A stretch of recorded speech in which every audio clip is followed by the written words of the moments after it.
El cerebro es maravilloso. Hablemos de toda esta zona prefrontal, es la que está mucho más adelante en todo nuestro cerebro. Es la zona como evolutivamente más desarrollada, la más nueva también en la evolución de la especie. Y en el ser humano es como la última en acabarse de consolidar y de madurar, digamos, en su proceso de formación. Hacia los 25 años es que se estabiliza como ya todas estas funciones de esa zona prefrontal del cerebro. ¿Y por qué es tan importante? Porque es como un director de orquesta. Es el que tiene conexiones con todas las otras áreas del cerebro para ayudar como a regular y a coordinar. Y tiene funciones tan importantes, uno, como la toma de decisiones, dos, la regulación de las emociones, también tiene que ver como con ciertos rasgos de personalidad, con la capacidad adaptativa y la flexibilidad, con la capacidad de sintonizarnos y de empatizar con el otro, de poder entender lo que me dice y no solamente en el lenguaje verbal, sino también el poder entender ese lenguaje preverbal. Tiene que ver también como con esa parte de la intuición y con las normas morales, con la ética, con toda la capacidad de autorregularnos y de entender todo lo que tiene que ver con la interacción social y las pautas de la sociedad. También es la zona donde tenemos el manejo de la motivación y como lo que nos lleva con el impulso hacia la acción.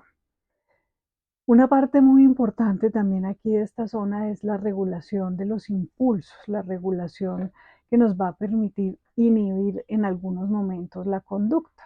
Entonces, por eso es que es tan importante cuando uno está en un momento de rabia, de mucho malestar, darse ese tiempito, porque en ese momento de mucha rabia, ese lóbulo, esa parte prefrontal, es como que se inhibiera y dijera, bueno, vayan las emociones, el sistema límbico, vayan ustedes y háganse cargo de la situación.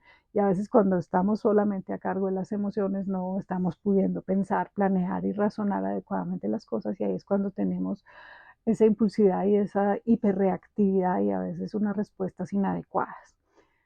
Si nos damos el tiempo, esa parte prefrontal como que dice, ok, mejor, ya que este límbico como que mejor no lo dejo solo, aquí vengo yo nuevamente a tomar comando y ahí es cuando uno puede darse el tiempo a reaccionar de una manera más adecuada, sin rabia, dando el tiempo al pensamiento y esto es algo que se puede ir entrenando.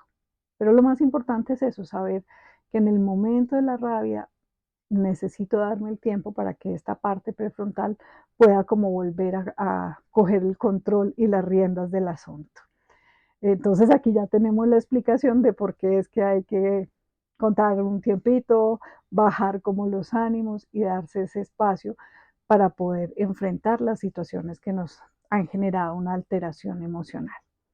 Espero que te sea muy útil la información, que te guste. Soy Vicky Pérez, médico psiquiatra. Recuerda que todos los días estoy subiendo videos con información útil sobre bienestar y salud mental. Que tengas un lindo día en armonía.